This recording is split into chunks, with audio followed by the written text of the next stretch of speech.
오늘은 더 고차원적인 죄를 회개하기라는 제목으로 하나님 말씀 나누겠습니다. 요즘 대한민국에 환율이 폭등했다는 기사를 봤습니다.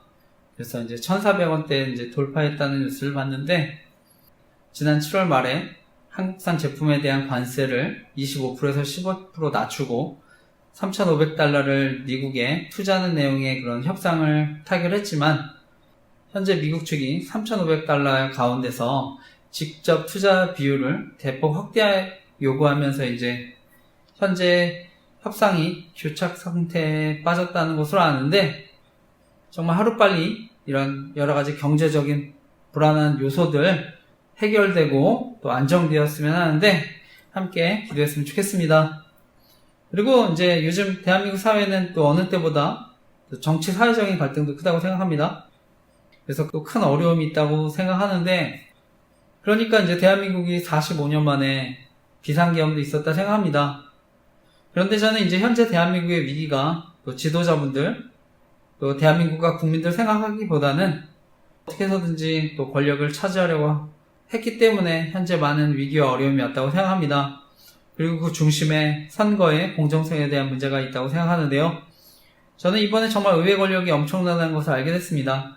그래서 선거가 잘못되면 저는 국민이 권력을 주었다는 명목으로 독재할 수도 있다 생각하는데, 그래서 궁극적으로 대한민국에 부정선거가 있다고 하면 더 이상 권력을 가진 사람들은 국민을 두려워하지 않는다 생각합니다. 그리고 그것은 여당이나 야당이나 다 마찬가지라 생각합니다.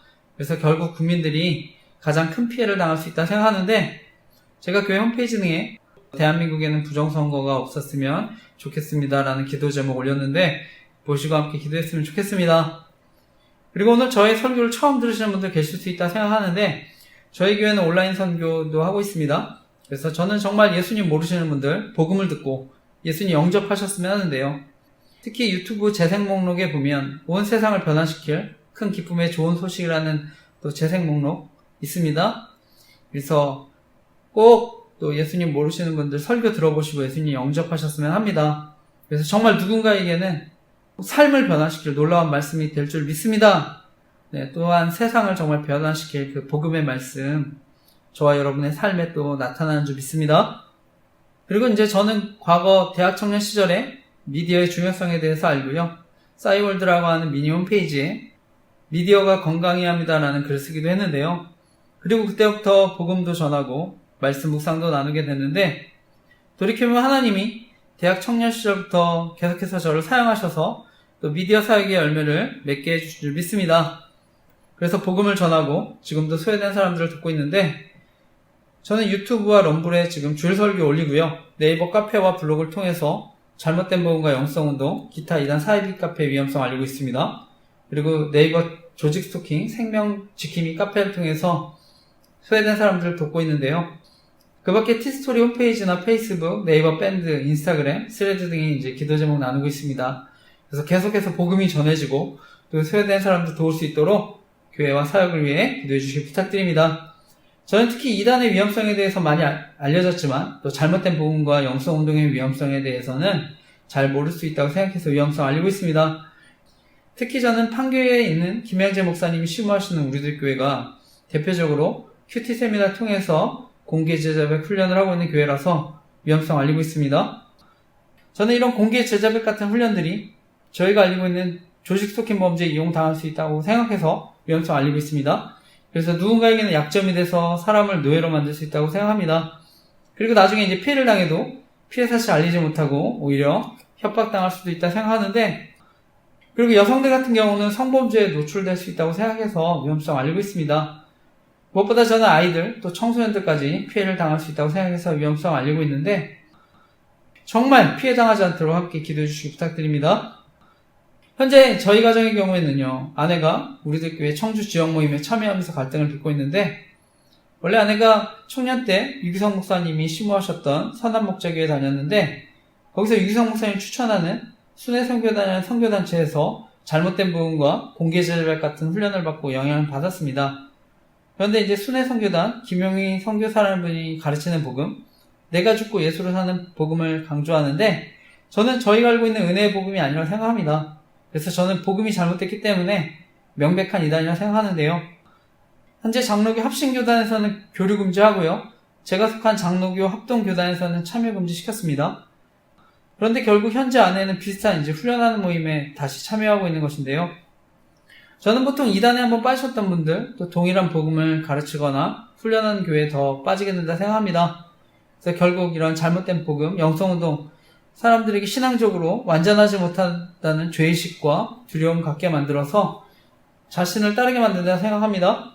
그리고 자신이 가르치는 복음, 훈련만이 또 이런 문제 해결해 줄 수 있는 것처럼 속이고 자신들 신격화시키고 교주화시킬 수 있다 생각하는데, 이것은 잘못된 복음이나 영성운동이나 다 마찬가지라고 생각합니다.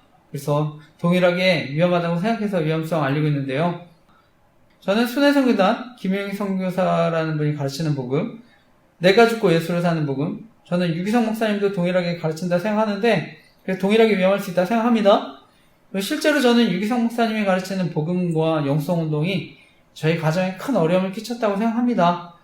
저 개인적으로도 신대원 가서 사역할 때 조직적인 스토킹도 경험하고 그분이 저를 거짓 선지자인 것처럼 설교를 통해서 괴롭혔다 생각하는데, 그런데 오히려 저는 그분이 잘못된 복음과 영성운동을 가르친다고 생각했습니다. 그리고 결국 결혼에서도 문제가 되니까 저는 잘못된 복음과 영성운동의 위험성 알리는 블로그 처음 만들었고요. 나중에 피해자 카페까지 만들게 되었습니다.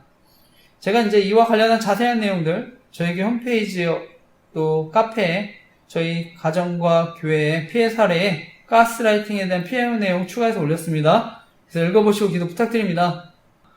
그런데 결국 이러한 잘못된 복음과 영성운동의 가장 큰 문제는요, 구원에 관한 문제일 수 있기 때문입니다. 그래서 저는 오늘날 사단은 계속해서요, 구원의 복음을 듣지 못하도록 방해하고, 또는 구원의 복음을 듣더라도 또 잘못된 복음을 믿도록 사람들 미혹한다 생각하는데, 그래서 저는 말씀이 아니라 사람을 의지하고 따르면 나중에 영원한 심판 받을 수 있다고 생각합니다. 제가 지난주에 나눴지만 정동수 목사님 2단으로 공식 규정했는데, 그분이 킹 제임스 성경만이 진리인 것처럼 또 주장을 해서 또 문제가 됐는데, 저는 또 명백한 2단이라 생각합니다. 그래서 요즘 2단들이요, 또 진리의 일부를 전부인 것처럼 속여서 이렇게 미혹하는데, 그래서 정말 조심하셨으면 합니다. 특히 요즘은 또 유튜브 등을 통해서 정치나 사회적인 이슈, 이런 것들, 문제들을 선점해서 기독교인들 관심을 끌고요. 결국 자연스럽게 저는 잘못된 복음, 말씀들을 가르치게 된다 생각합니다. 그래서 정말 미혹되지 않았으면 하는데 함께 기도했으면 좋겠습니다. 그리고 현재 안에는 우리들 교회 소개받고 모임에 참여하는데, 저는 노예처럼 끌려다니는 삶을 산다 생각합니다. 그러니까 처음부터 이런 훈련이나 모임 조심해야 된다고 생각을 하는데요. 아내가 저도 우리들 교회 모임에 계속 끌어들이려고 했었는데, 그래서 함께 훈련받아야 가정이 산다고 하면서 또 강제로 1년 6개월을 별거 당하기도 하고요. 나중에 저를 정신병원에 강제 입원시키려고도 했는데, 그러니까 제가 사역도 계속 방해받고 도저히 이대로는 안 되겠다 생각해서 정리하려고 했었는데요. 근데 나중에 아내가 주례해주신 목사님 앞에서 미안하다고 하고 우리들 교회 모임 정리하겠다고 약속해서 다시 살게 되는데, 그런데 거짓말한 걸 알게 됐습니다. 그런데 과거에도 그랬지만 지금도 모임 안 나가면 죽을 것 같다고 협박도 하는데, 원래는 별거 중에 소송까지 하니까 아내가 너무 힘들어서 결국 우리들 교회 모임 정리하겠다고 한 건데, 제가 소송도 취소하고 어려움 없어지니까, 그래서 자신이 유리해지니까 저는 아내가 교만해졌다 생각합니다. 그러니까 하나님과 주례해주신 목사님 앞에서 했던 약속도 무시하는 거라고 생각하는데, 만약 제가 공개 제자별 훈련이 정말 성경적이고 좋은 훈련이면 아마 저희 교회도 적극적으로 추천했을 거라고 생각합니다. 그런데 지금도 많은 목사님들이 우려하는 훈련이고요. 저도 신앙 양심상 앞으로 문제가 될 수 있다는 것을 알기 때문에 결코 추천할 수 없는 훈련인데요. 그런데 이번에 주례해주셨던 박영규 목사님이 아내가 너무 힘들다고 연락하니까 결국 아내에게 합의한 내용과는 다르지만 우리들 교회 목장 모임에 참여한다 하더라도 관여하지 않겠다 또 얘기하신 것으로 아는데, 저는 무엇보다 저희 아이가 또 아내에게 신앙적으로 영향을 받을 수 있기 때문에 그것이 가장 큰 걱정이라서 기도하고 있습니다. 그리고 아내가 학원에서 아이들을 가르치는데 또 영향을 끼칠 수 있다고 생각해서, 또 그리고 주변 사람들 또 피해 당하지 않으셨으면 하는 마음으로 제가 피해자 카페에 피해 내용 자세히 올렸는데 정말 간절히 기도해 주시기 부탁드립니다. 그리고 이제 결혼해서 알게 됐지만 이미 처가댁에서도 공개 제자백 하면서 복음 전해서 큰 문제 일으켰던 것으로 알고 있습니다. 그래서 결국 아내는 지금도 자신의 믿음과 신앙을 인정해주는 곳에 계속 빠지게 된다 생각하는데, 현재도 이제 상담하는 권사님, 또 목사님이 자신 지지해준다고 하는데, 정말 주변에 좋은 교제권 주시도록 기도해 주시기 부탁드립니다. 저는 이런 피해를 겪는 당사자들, 가족들, 사랑하는 이웃들 아니면 정말 그 고통 이해하기 어렵다 생각하는데, 그래서 저희 가정과 같이 어려움 당하는 분들 계신다면, 그리고 기타 이단 사회부터 피해를 당하는 분들 계시면 연락 주시면 제가 피해 사례 함께 게시해드리고 기도하겠습니다. 그리고 기회가 되면 함께 또 예배도 드리고 성경도 공부했으면 하는데 사역을 위해 기도해 주시기 부탁드립니다. 그리고 저희 교회는요, 또한 WEA라고 하는 세계복음주의연맹운동 위험성을 알리고 있는데, 저는 복음주의라는 이름으로 또 혼합된 믿음과 신앙운동으로 사람들을 미혹할 수 있다고 생각합니다. 그래서 과거 WCC라고 하는 교회 일치운동과 마찬가지로 위험할 수 있다고 생각해서 위험성을 알리고 있는데요.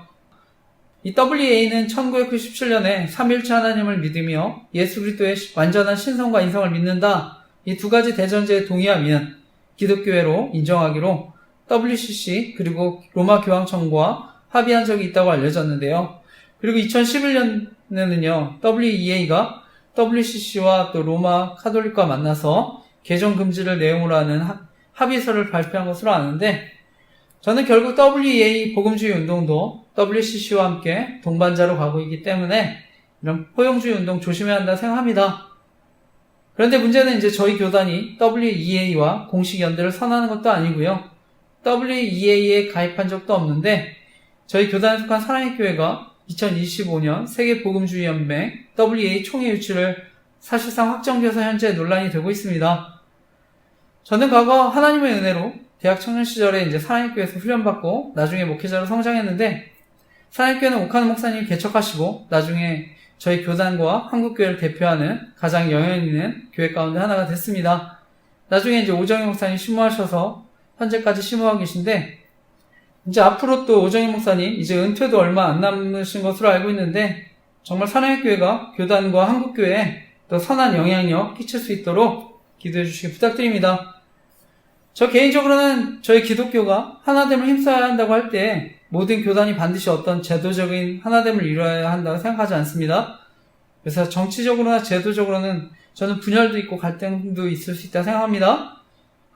그런데 이미 이제 정치적으로나 제도적으로 하나된 교회가 바로 로마 카톨릭 교회입니다. 그래서 역사를 통해 봤듯이 중앙 집권화되면 결국 타락할 가능성이 더 큽니다. 그래서 중세시대, 중세 암흑시대의 말씀과 복음의 변질도 경험하고 십자군 전쟁과 같은 문제가 생기는 것도 경험했는데, 현재 저희 교단에서는 카톨릭 교회를 규모가 가장 큰 이단으로 여기고 있습니다. 그래서 WCC 세계교회 협의회 총회 가입 여부를 두고 저희 장로교가 갈라진 아픔을 겪기도 했는데요. 제가 속한 대한예수교 장로회 합동교단이 WCC 운동을 반대했습니다. 저는 이번에 WEA 운동도 교단에 큰 어려움을 줄 수 있다고 생각하는데, 그래서 이번에 세계복음주의연맹 총회 앞두고 있는데, 다시금 저희 합동교단 분열되는 일 생기지 않도록 교단과 한국교회를 위해서 정말 간절히 기도해 주시기 부탁드립니다. 과거 저희 교단의 가장 큰 신학자이자 어른이셨던 박형영 목사님은 이미 선제적인 시각으로 WEA 운동의 위험성에 대해서 강력하게 경고하신 것으로 알고 있습니다. 특별히 예수님은 마지막 때의 배교에 대한 말씀을 하셨는데, 그렇기 때문에 마지막 때를 살아가는 우리들 복음주의라는 이름의 혼합된 믿음과 신앙운동 조심해야 하는 줄 믿습니다. 제가 이와 관련한 자세한 내용들 기도 제목 다음 페이지 등에 올렸습니다. 정말 간절히 기도해 주시기 부탁드립니다. 저는 현재 대한민국의 많은 정치, 사회적인 혼란들, 또 경제적인 혼란들이 있지만 궁극적으로는 영적인 혼란이라고 생각합니다. 그래서 교회가 먼저 똑바로 주님만 바라보도록 함께 기도했으면 좋겠습니다. 그래서 하나님이 통치하시고 인도해 주시도록 기도했으면 좋겠습니다. 그러면 대한민국의 저는 여러 가지 문제들, 정치, 경제, 사회적인 문제들도 하나님이 해결해 주실 줄 믿습니다. 그리고 요즘 이제 통신사, 통신정보 유출에 대한 논란들이 있었는데, 오늘날 정보통신이 발달하면서 저는 통화, 문자, 카톡 등 통신정보들이 유출돼서 여러 가지 범죄에 노출될 수 있다 생각합니다. 저는 현재 KT 사용하고 있는데요. 통신정보 등이 유출되면 누구든지 표적이 될 수 있다 생각합니다. 그래서 저희 딸 사진이 필요하다고 저는 증명사진 카톡 보냈었는데 유출돼서 이용당했었다 생각합니다. 그래서 개인정보도 유출되면 아이들도 범죄에 노출될 수 있다 생각하는데 무엇보다 저희 교회 관리는 조직 스토킹 범죄에 이용당할 수 있다 생각해서 제가 필독공지에 통신사와 개인정보를 다루는 사람들에 관한 기도 제목을 올렸습니다. 그래서 무엇보다 주변 사람들도 큰 피해를 줄 수 있기 때문에 이런 범죄 사라지도록 함께 기도했으면 좋겠습니다. 저 개인적으로는 요즘에 통신정보 유출에 따른 피해들 생기다 보니까 가능한 보안이 좋은 메신저 앱도 사용하는데 젊은 사람들은 인스타그램, DM 메시지도 많이 이용하는 것으로 알고 있습니다. 텔레그램도 많이 이용하고요. 저 개인적으로는 시그널이라는 앱이 보안이 좋다고 해서 추천드리는데 통화, 문자 다 이용할 수 있는데 정보통신 이런 유출로 피해당하는 분들 계시면 이용해 보셨으면 합니다. 그리고 이제 저희 카페에 또 연락하실 수 있도록 시그널로 보안 링크 만들어서 알리고 있는데 텔레그램도 있습니다. 그래서 피해당하시는 분들 이용해 보시고 연락 주셨으면 합니다. 그런데 저는 스마트폰 자체가 해킹되면 통신정보뿐만 아니라 사생활까지 노출돼서 피해를 키울 수 있다 생각하는데 그래서 가능하면 보안이 좋은 최신폰 이용하는 게 좋다고 생각하고요. 그리고 이제 스마트폰 자주 안 바꾸시는 분들 저는 아이폰이 보안 업데이트 지원 또 오랫동안 해주기 때문에 추천드립니다.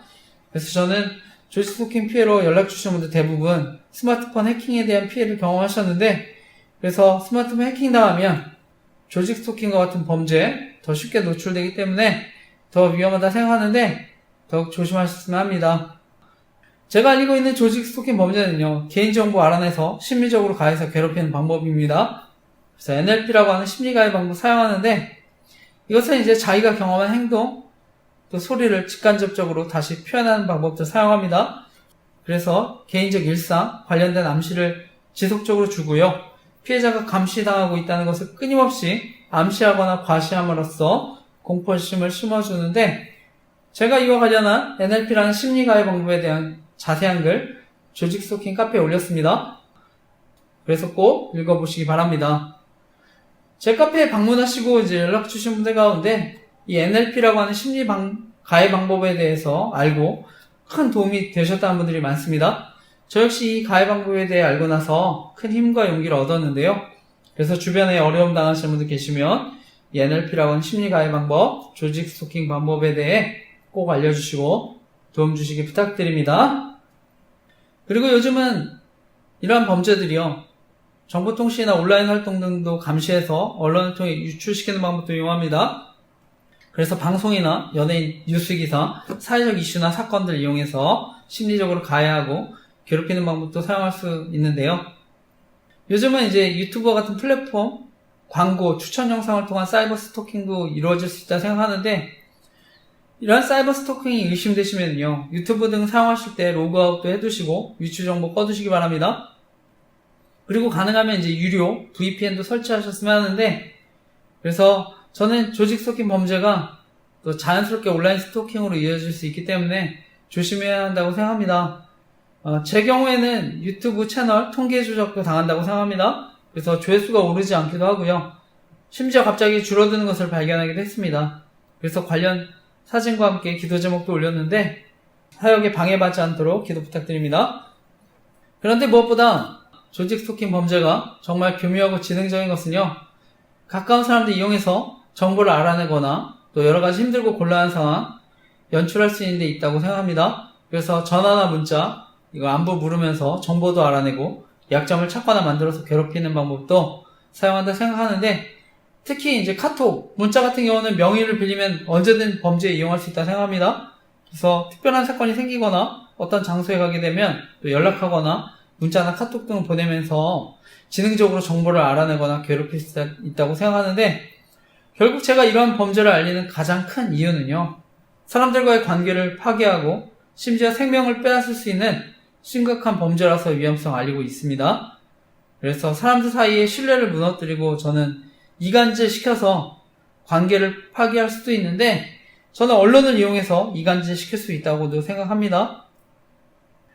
그래서 저는 믿고 신뢰할 만한 가족, 친구, 이웃들도 이용할 수 있기 때문에 결국 피해자들이 극단적인 선택도 하게 만들 수 있다 생각하는데 그런데 저는 가해자들 역시 또 역정보로 더 큰 범죄에 이용되고 나중에 약점이 잡혀서 언제든 피해자가 될 수 있다고 생각하는데요. 그리고 여성 가해자의 경우는 역정보로 성범죄에 노출돼서 또 동일하게 피해 당할 수 있다 생각합니다. 특히 이제 오늘날 묻지마 폭행, 살인과 같은 저는 심각한 범죄도 일어날 수 있기 때문에 처음부터 이런 범죄 가담하지 않으셨으면 하는 마음인데 함께 기도했으면 좋겠습니다. 현재 피해자분들 가운데는요, 자신의 잘못이나 약점으로 또 피해 사실을 알리기 두려워하시는 분들 계신 것으로 아는데, 특히 여성들 같은 경우는 피해 사실을 알리면 성적인 수치심 등으로 괴롭힘 당한다 생각합니다. 언론을 통해서도 또 성적인 조롱과 괴롭힘 당할 수 있다 생각하고요. 제가 카페에 올렸지만 또 연애 조작을 통한 범죄로 의도적으로 접근해서 성적인 놀잇감으로 삼을 수 있다 생각하는데, 특히 요즘 조직 스토킹 범죄가 저는 아동, 청소년들까지 표적으로 삼을 수 있다고 생각하는데, 그래서 과거 N번방과 같이 피해자들 생기지 않도록 기도해 주시기 부탁드립니다. 그런데 피해를 당하시는 분들도 주변에 또 피해 사실 적극적으로 알리셨으면 합니다. 그래서 계속해서 나쁜 소문을 만들어서 위축시키고 고립시킬 수도 있기 때문에 추가적인 피해를 당하지 않으시도록 꼭 주변에 알리셨으면 합니다. 결론적으로 이제 전문가들은요, 이런 스토킹 범죄가 성폭행 또는 살인사건의 전조적인 행위고 예비적인 행위가 될 수 있기 때문에 가볍게 여기지 말아야 된다고 경고하는데, 그래서 특히 정보를 다룬 사람들이 저는 이 조직 스토킹 범죄에 가담하는 경우 더 강하게 처벌하는 법안 만들어줄 수 있도록 기도했으면 좋겠습니다. 무엇보다 주변 사람들까지 큰 피해를 줄 수 있는 심각한 범죄이기 때문에 이러한 범죄에 가담하는 사람들 처벌도 받고 사라지도록 함께 기도했으면 좋겠습니다. 그래서 정말 대한민국이 안전하고 행복한 나라가 되도록 함께 기도해 주시기 부탁드립니다. 그런데 저는 영적 지도자들도 설교를 통해서 동일하게 범죄에 가담할 수 있다고 생각합니다. 그래서 개인정보나 사생활 정보 이용해서 설교를 통해서 또 교묘하게 조롱하고 괴롭힌다고 생각하는데, 저는 대학 청년 시절에 이제 이런 범죄에 알고 나서요, 제가 싸이월드라고 하는 미니 홈페이지에 이러한 글을 올리기 시작했습니다. 그때 이미 이제 영향 있는 목사님들과 또 담임 목사님 범죄에 가담할 수 있다는 걸 알게 됐는데, 그래서 제가 하나님 앞에 이런 피해자들 돕는 목회자가 되게 해달라고 간절히 기도했는데, 저는 하나님이 그 길을 인도해 주셨다고 믿습니다. 그래서 저는 목회자들이 조직 스토킹 범죄에 가담하는 것, 그리고 이와 관련된 권력형 성범죄 저지르는 것, 아무리 저는 목회자가 큰 약점이 잡혀 이용당한다 하더라도 사람들이 하나님으로부터 떠나게 만드는 영적인 살인이라고 생각하고 있습니다. 그래서 제가 조직 스토킹 생명지킴이 카페 만들어서 복음을 전하고 사람들을 돕고 있는데요. 넷플릭스에 나는 신이다에 이어서 나는 생존자다라는 다큐가 방영됐습니다. 그래서 이단으로 인한 조직 스토킹과 권력형 성범죄, 피해를 당한 여성에 대한 이야기가 나오는데, 여기 보면 이제 고위 공무원들까지 가담해서 이단의 교주를 돕는 것을 보는데, 저희 교단에서도 성범죄를 저질러서 큰 무리를 일으켰지만 다시 개척해서 목회라는 전병훈 목사님이라는 분이 계십니다. 현재 대법원에서는 업무상 위력에 의한 추행 또는 기습추행으로 형법 제298조 강제추행죄에 해당한다는 판결을 받으신 것으로 알고 있는데, 저는 과거 수많은 피해자 증언, 또 피해 정황들 다 있었지만 또 권력과 힘이 있으니까 다시 개척하셨다 생각합니다. 저는 연세대학교를 재학 중이시거나 졸업하신 분들에게는 죄송한 말씀이지만 이분이 연세대학교 경영학과를 졸업하신 분이라서 더 큰 힘과 권력을 가지게 되었다 생각합니다. 그래서 제가 과거에 조직 스토킹 범죄와 관련해서 이분에 대해 싸이월드에 글을 올리기도 했었는데, 그리고 이분과 관련해서 당시 저희 대학부 목사님과도 상담을 했었는데요. 그런데 그분도 이제 연세대학교를 졸업하신 목사님이셨는데 당시 도움과 공감을 받지 못해서 힘들었습니다. 어쨌든 저는 이후에도 계속해서 큰 어려움 겪었다 생각하는데요. 그래서 저와 같은 피해자들 생기지 않으셨으면 하는 마음으로 조직 스토킹과 이와 관련된 성범죄 위험성 알리고 있습니다. 그래서 목회자들의 권력형 성범죄에 관한 기도 제목 올렸는데 보시고 기도 부탁드립니다. 그런데 제가 이런 조직 스토킹과 권력형 성범죄 위험성 알리면 지금도 또 영향 있는 목사님들 가운데 또 설교를 통해서 사역을 방해하고 조롱하는 분 계시다 생각합니다. 실제로 저에게 조직 스토킹 피해로 상담하는 분 계셨는데 저는 피해자분 설교를 통해 또 조롱하고 괴롭혔다 생각합니다.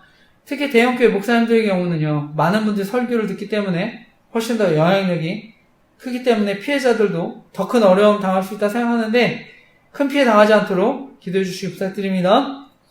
결론적으로 저는 이러한 심각한 범죄들이 허용되고 오히려 보호받는 것은요, 결국 교회를 조롱하고 복음이 전해지지 못하도록 방해하는 사단의 큰 계략이라 생각합니다. 무엇보다 목회자들이 범죄에 가담하는 것, 또 사회에 더 큰 악영향을 끼친다 생각하는데 정말 이러한 범죄들 사라지도록 기도해 주시기 부탁드립니다. 저는 오늘날 돈과 권력을 가진 사람들이요, 자신의 기득권을 지키기 위해서 저지른 범죄가 조직 속의 범죄라 생각합니다. 그리고 여기에 이제 이익 집단, 정치 집단, 그리고 이단들도 마찬가지라 생각합니다.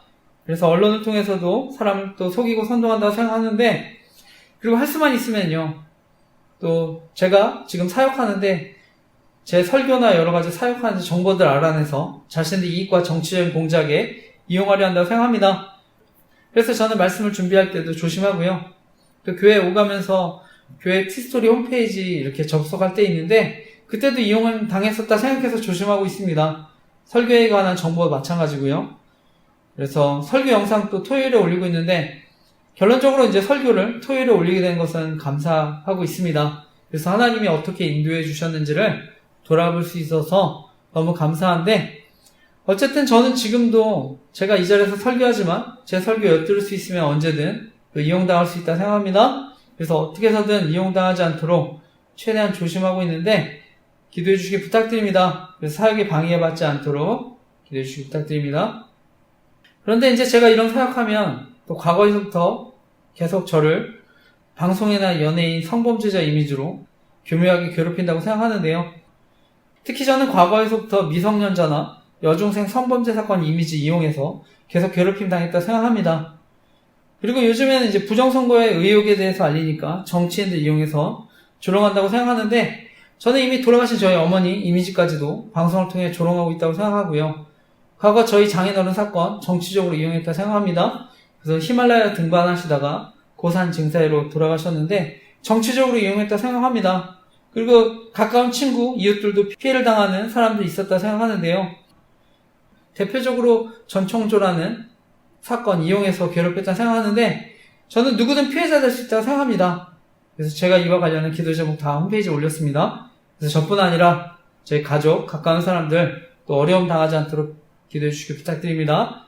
그리고 그 밖에 저희 교회 방문하시거나 예배 드신 분들, 연락 주신 분들 신상 안에서 괴롭힐 수 있다고 생각하는데 어려움 당하지 않도록 기도 부탁드립니다. 그래서 다시 한번 말씀드리지만 정말 이러한 범죄들 사라져서 대한민국이 안전하고 행복한 나라가 되도록 기도해 주시기 부탁드립니다.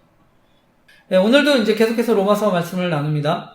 그래서 지난주 죄에 대한 말씀을 나눴습니다. 그래서 어떻게 보면 죄에 대한 보편적인 모습에 대해 나눴는데 오늘 말씀은 어떤 의미에서는 더 고차원적인 죄에 대한 말씀을 나눕니다. 그래서 저와 같이 오랫동안 신앙생활을 하고 있는 사람들, 또 교회에서 직분을 가진 분들, 또 영적 지도자들, 이런 죄에 대한 문제일 수가 있습니다. 그래서 오늘 말씀의 제목은요, 더 고차원적인 죄를 회개하기라는 제목으로 하나님 말씀 나누려고 하는데요. 오늘도 말씀을 통해 하나님이 저와 여러분 교훈하시고 이번 주도 말씀 붙잡고 살아갈 때 하나님의 사랑과 인도하심을 경험하는 저와 여러분 되시기를 간절히 기도하고 축복합니다. 제가 오늘 여러분과 나누고 싶은 핵심적인 교훈은요, 말씀의 거울을 통해 더 고차원적인 죄를 발견하고 회개하는 삶을 살아야 한다는 것입니다. 지난주 이제 죄와 우상에 대한 말씀 나누고요. 이어지는 말씀인데 로마서 2장 1절에서 5절까지의 말씀도 같이 함께 읽겠습니다. 시작. 그러므로 남을 판단하는 사람아, 누구를 막론하고 내가 핑계하지 못할 것은 남을 판단하는 것으로 내가 너를 정죄함이니 판단하는 내가 같은 일을 행함이니라. 이런 일을 행하는 자에게 하나님의 심판이 진리대로 되는 줄 우리가 아노라. 이런 일을 행하는 자를 판단하고도 같은 일을 행하는 사람아, 내가 하나님의 심판을 피할 줄로 생각하느냐? 혹 내가 하나님의 인자하심이 너를 인도하여 회개하게 하심을 알지 못하여 그의 인자하심과 용납하심과 길이 참으심이 풍성함을 멸시하느냐? 다만 내 고집과 회개하지 아니한 마음을 따라 진노의 날, 곧 하나님의 의로우신 심판이 나타나는 그날에 이 말 진노를 내게 쌓는도다. 아멘. 지난주에 이어서 이제 이어지는 말씀을 보면은요, 지난주 하나님을 알만한 것이 만물 속에 분명히 보여 알게 됐는데 감사하지도 않고 영광을 돌리지 않는 사람들에 대한 말씀 나눴습니다. 그래서 이들이 하나님을 썩어질 짐승의 우상과 바꾸었다, 이제 이렇게 말씀을 나눴는데, 저는 요즘도 이제 결국엔 돈이 우상이 되니까 여러 가지 또 흉악한 범죄들이 나타난다고 생각하는데요. 그래서 최근에 기사를 보니까 또 캄보디아에서 한국인을 노린 납치, 강금, 살인에 대한 또 강력범죄에 대한 기사들을 봤습니다. 그래서 2021년도에는 4건, 2022년도에는 1건, 2023년도에는 17건이었던 캄보디아 납치 신고 건수가 지난해 220건으로 급증하고 올 들어선 지난 8월까지 330건으로 엄청나게 이렇게 늘었다는 기사를 봤는데요. 어떻게 보면 이제 2, 3년 사이에 수십 배가 늘어난 것입니다. 그런데 이러한 범죄는요, 조폭, 부패경찰, 독재까지 얽힌 조직적인 범죄라고 합니다. 그런데 또 이렇게 캄보디아가 강력한 범죄의 온상이 된 것은요, 또 중국, 라오스, 미얀마 등에서 활동해 왔던 강력범죄 또 조직원들이 또 정부 단속이 강화되니까 또 캄보디아에 몰려들고 있기 때문이라는 분석도 있다고 하는데, 바로 저는 이러한 모습들, 타락한 인간의 정말 전형적인 모습이라 생각합니다. 그런데 이제 오늘 본문은요, 이러한 흉악한 죄, 이것에 대해서 나는 전혀 상관없다 느끼는 사람들에 대한 말씀입니다. 행위로 자신은 의롭다, 자신은 말씀을 지키고 있다, 이런 사람들에 대한 또 경고의 말씀인데, 바울은요, 바로 이 사람들, 또 판단하는 사람들이라고 얘기합니다. 누가복음 18장에 보면은요, 예수님께서는요, 자기를 의롭다고 믿고 다른 사람들에 대해서 판단하고 멸시하는 사람들에 대한 그 비유에 대한 말씀을 하셨는데, 그것이 누가복음 18장 9절에서 14절까지의 말씀입니다. 또 자기를 의롭다고 믿고 다른 사람을 멸시하는 자들에게 이 비유로 말씀하시되, 두 사람이 기도하러 성전에 올라가니 하나는 바리새인이요 하나는 세리라. 바리새인은 서서 따로 기도하여 이르되, 하나님이여, 나는 다른 사람들 곧 토색, 불의, 간음을 하는 자들과 같지 아니하고 이 세리와도 같지 아니함을 감사하나이다. 나는 일에 2번씩 금식하고 또 소득의 11조를 드리나이다 하고, 세리는 멀리 서서 감히 눈을 들어 하늘을 쳐다보지도 못하고 다만 가슴을 치며 이르되, 하나님이여 불쌍히 여기소서, 나는 죄인으로소이다 하였느니라. 내가 너희에게 이르노니 이에 저 바리새인이 아니고 이 사람이 의롭다 하심을 받고 그의 집으로 내려갔느니라. 무릇 자기를 높이는 자는 낮아지고 자기를 낮추는 자는 높아지리라 하시니라. 아멘. 말씀에 보면요, 두 사람이 성전에 기도하러 올라갑니다. 한 사람은 바리새인이고 한 사람은 세리라고 하는데, 바리새인이 먼저 이렇게 기도합니다. 하나님이여, 나는 다른 사람들 곧 토색, 불의, 간음하는 사람들과 같지 않습니다. 세리와도 같지 아니함을 감사하나이다. 나는 일에 2번씩 금식도 하고 소득의 11조도 드립니다. 이렇게 얘기하는데요. 그런데 다른 한 사람인 세리는요, 멀리 서서, 이 세리는 당시 세금을 거두는 사람입니다. 로마 정부의 앞잡이처럼 돼서 같은 민족에게 지나치게 부당하게 또 세금을 거두기도 했던 사람이 세리인데요. 어떻게 보면 다른 사람에게는 또 민족 반역자인 것처럼 또 비춰지는데, 이 세리는요, 그러니까 또 자신이 또 죄인이라고 생각하니까 멀리 서서 감히 눈을 들어 하늘을 쳐다보지도 못하고 가슴을 치며 말합니다. 하나님이여 불쌍히 여기소서, 나는 죄인이로소이다.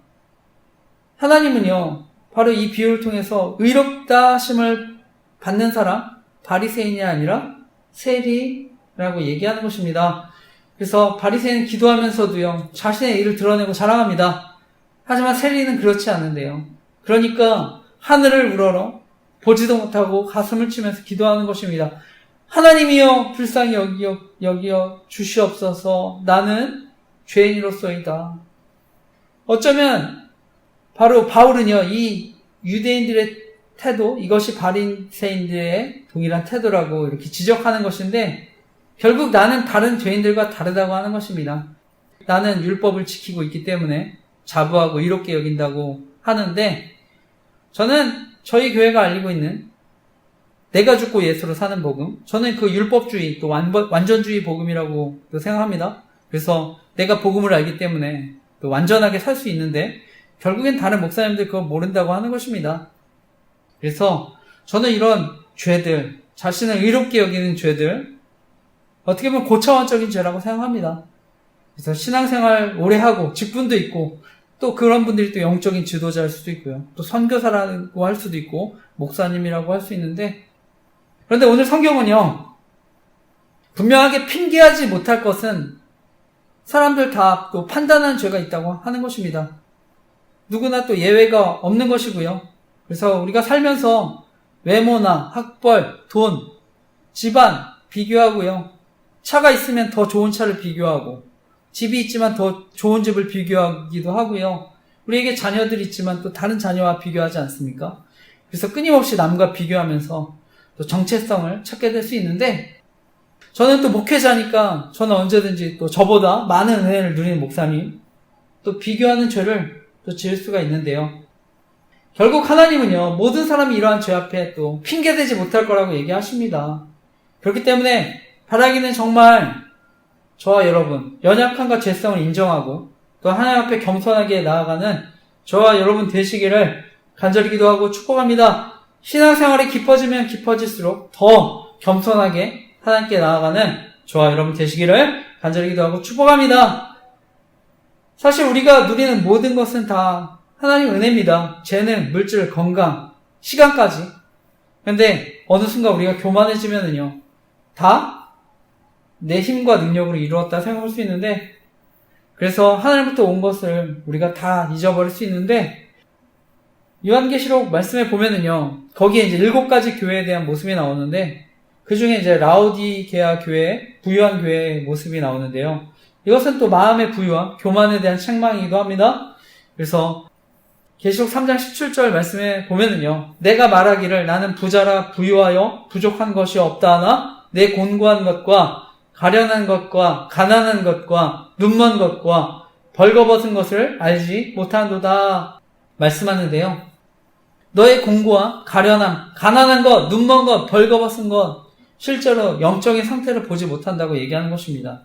내가 의로움이 있어서 자랑할 게 있다고 생각하니까요, 하나님과 교제하지는 못하고, 그러니까 가련하고 가난하고 벌거벗은 거라고 얘기하는 것입니다.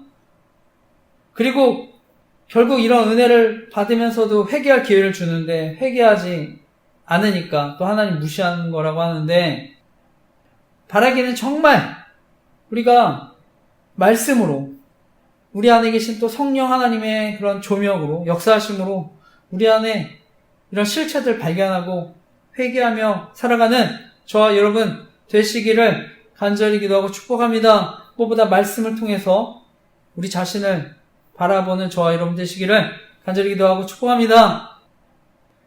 그리고 이어지는 이제 말씀을 보면은요, 하나님은 심판하시는 원칙이 있습니다. 그 말씀입니다. 로마서 2장 6절에서 11절 말씀인데, 그 말씀도 이어서 한번 읽어보겠습니다. 6절에서 11절 읽겠습니다. 시작. 하나님께서 각 사람에게 그 행한 대로 보응하시되 참고 선을 행하여 영광과 존귀와 썩지 아니함을 구하는 자에게는 영생으로 하시고, 오직 당을 지어 진리를 따르지 아니하고 불의를 따르는 자에게는 진노와 분노로 하시리라. 악을 행하는 각 사람의 영에는 환난과 공고가 있으리니 먼저는 유대인에게요 그리고 헬라인에게며, 선을 행하는 각 사람에게는 영광과 존귀와 평강이 있으리니 먼저는 유대인에게요 그리고 헬라인에게라. 이는 하나님께서 외모로 사람을 취하지 아니하심이라. 아멘. 그리고 이어서 이제 말씀을 보면은요, 각 사람이 행한 대로 심판하신다고 얘기하십니다. 근데 이것은요, 우리가 행위로 심판하시고 구원한다는 말씀은 아닙니다. 그래서 믿음이 있다면, 합당한 삶의 열매를 맺게 된다는 말씀인데요. 바로 오늘 본문에는 참고 선을 행하여 영광과 존귀와 썩지 아니함을 구하는 사람들 구원을 받는다 같은 말씀입니다. 바로 이들이 믿음을 가진 사람이고요. 삶의 열매를 맺게 되는 사람들입니다. 마태복음 7장 21절에서 23절에 보면은요. 나더러 주여 주여 하는 자마다 다 천국에 들어갈 것이 아니요 다만 하늘에 계신 내 아버지의 뜻대로 행하는 자라야 들어가리라. 그날에 많은 사람이 나더러 이르되 주여 주여 우리가 주의 이름으로 선지자 노릇하며 주의 이름으로 귀신을 쫓아내며 주의 이름으로 많은 권능을 행하지 아니하였나이까 하리니 그때 내가 그들에게 밝히 말하되 내가 너희를 도무지 알지 못하니 불법을 행하는 자들아 내게서 떠나가라 하리라. 아멘. 사람들이요 주여 주여 한다고 얘기합니다. 하나님 찾는데 근데 하나님 다 하나님 나라에 들어가지 않는다 얘기하십니다. 심지어 영적 지도자들 저는 목사님들이라도 주여 주여 한다고 하나님 나라에 들어가지 않는다 말씀한다고 생각하는데요. 여기 보면 주의 이름으로 귀신도 쫓아내고 주의 이름으로 선지자 노릇한다 해도 불법을 행하고 양의 가면을 쓰면서 사역하면 하나님 내가 너희를 도무지 알지 못한다 하시는 바로 그런 말씀입니다. 그래서 불법을 행하는 자들아 내게 떠나라. 저는 오늘날 많은 사람들이 설교를 듣는 대형교회 유명한 목사님이라고 해도 그래서 교회를 엄청나게 부흥시키고 해도 그래서 영향이 크다 해도 저는 불법을 행하면서 그래서 교회 영광을 가리는 분들 하나님 심판할 줄 믿습니다. 오늘 말씀에 보면 8절이 그 말씀인데요. 당을 지어 불의를 따르는 사람들 악을 행하는데 사람들 당을 짓는다고 얘기하는데 저는 저희 교회 관리는 조직 속인 범죄 위험성 알고 있는데 바로 저는 이런 악을 행하는 모습들 또 목사님들이 가담하는 게 당을 짓는 모습에 같다고 생각합니다. 그리고 요즘 이제 이런 조직 속인 범죄가 아동 청소년들까지 표적을 삼을 수 있다 생각하는데 그래서 저는 N번방과 같은 조직적인 성범죄 피해 당할 수 있다 생각합니다. 목사님들 특히 또 저는 설교를 통해서도 언제든 범죄에 가담할 수 있다고 생각하는데요. 그래서 서두에도 나눴지만 이미 저에게 조직 스토킹 피해를 상담하신 분 계셨는데 설교를 통해 피해자분 조롱하고 괴롭혔다 생각합니다. 그래서 저는 서두에도 얘기했지만 정말 목회자들 큰 책임을 가졌으면 하는데요. 저는 사회가 타락한 건 결국 교회 타락이라고 생각합니다. 그리고 목회자들 또 영적 지도자들의 타락이라 생각하는데 정말 다른 사람들 보기에 먼저 믿은 사람이고 잘 믿는다고 생각하는 사람들 또 영적 지도자들 정말 하나님의 뜻 가운데 살아가도록 우리 함께 기도했으면 좋겠습니다. 오늘 말씀은요 결국 하나님 심판의 원칙 가운데 가장 중요한 것 우리가 읽었지만 11절인데요. 11절에 보면 하나님 외모를 보시지 않는다고 합니다. 중심을 보신다고 얘기하는데 하나님 저와 여러분 너무나 잘 아십니다. 그런데 또한 그것이 저는 또 축복이 되는 줄 믿습니다. 그래서 앞서 세례의 기도 제가 말씀 나눴는데 하나님 우리 모든 모습을 알고 계십니다. 최악의 모습도 알고 계시고요. 유혹이 흔들릴 때도 알고 계시고 우리가 무력할 때, 낙심할 때, 절망할 때 불평과 원망의 모습도 다 알고 계십니다. 그렇기 때문에 저는 세리처럼 정직하게 하나님께 나아가는 것이 중요한 줄 믿습니다. 정말 우리가 꾸밀 필요 없이 아프면 아프고 힘들면 힘들다고 괴로우면 괴롭다고 그냥 나아가면 되는 것입니다. 잠언 15장 8절에 보면은요. 악인의 제사는 여호와께서 미워하셔도 정직한 자의 기도는 그가 기뻐하시느니라 말씀하는데요. 하나님 정직한 사람의 기도를 받으시는 줄 믿습니다. 그래서 내 안의 연약함, 죄성을 정직하게 고백하고 또 하나님께 나아가는 게 무엇보다 중요한 줄 믿습니다. 우리가 어떠한 처지에 있건 그것과는 상관없이 저는 하나님 우리가 정직하게 나아갈 때 깊이 만나주시고 우리의 삶을 인도해 주실 줄 믿습니다. 벼락에는 이번 한 주도 정말 하나님 앞에 정직하게 세리와 같이 나아가는 저와 여러분 되시기를 간절히 기도하고 축복합니다. 그리고 이어지는 오늘 마지막 말씀은요. 바울이 결국 율법을 받은 자나 저와 같이 예수님 믿는 사람이나 율법을 받지 않은 사람, 믿지 않은 사람 동일하게 또 심판하러 있다고 얘기합니다. 그것이 오늘 마지막 말씀입니다. 로마서 2장 12절에서 16절 마지막 말씀 읽겠습니다. 시작. 무릇 율법 없이 범죄한 자는 또한 율법 없이 망하고 무릇 율법이 있고 범죄한 자는 율법으로 말미암아 심판을 받으리라.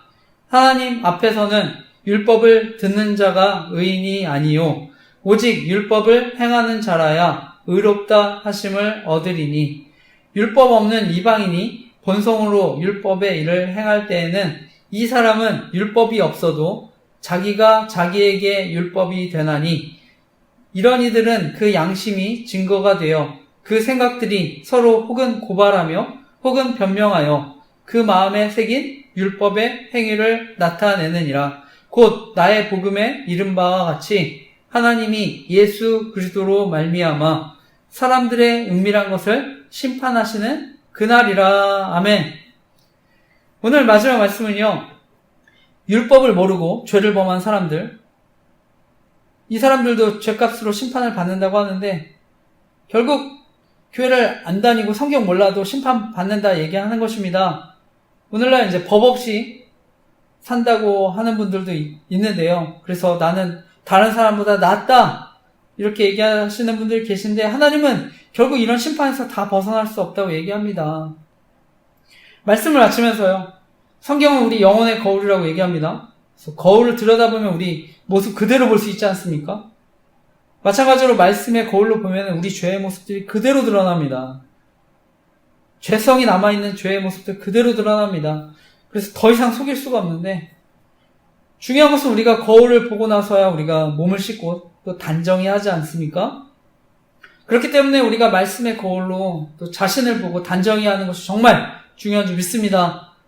죄로 얼룩진 우리의 모습을 또 냉정하게 보는 것이 중요한 줄 믿습니다. 그리고 말씀을 통해 그 죄를 보고 예수 그리스도께 나아가는 것이 중요한 줄 믿습니다.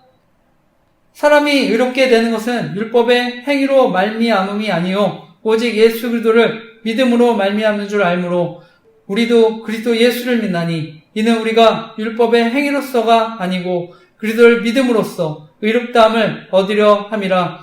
율법의 행위로서는 의롭다함을 얻을 육체가 없느니라. 아멘. 갈라디아서 2장 16절 말씀이었는데요. 우리의 말씀은요, 우리에게 주신 말씀은 인간의 죄악을 드러냅니다. 그런데 또한 그 말씀은 진정한 구원의 의를 깨닫게 합니다. 그래서 지금도 저는 자신의 죄를 보고 회개하는 사람 하나님 만나는 줄 믿습니다. 마태복음 9장 13절 말씀입니다. 너희는 가서 내가 긍휼을 원하고 제사를 원하지 아니하노라 하신 뜻이 무엇인지 배우라. 나는 의인을 부르러 온 것이 아니요 죄인을 부르러 왔노라 하시니라. 아멘. 지금도 하나님은요, 의인이 아니라 죄인을 부르고 계십니다. 바라기는 우리 말씀을 통해 저와 여러분 부르시는 그 음성을 듣고 우리가 회개하며 나아가는 저와 여러분 되시기를 간절히 기도하고 축복합니다. 그리고 또 여전히 예수님 모르시는 분들, 정말 하나님을 만나 구원의 의를 힘입는, 그래서 정말 천국 기쁨을 누리는 모든 분들 되시기를 간절히 기도하고 축복합니다. 아멘.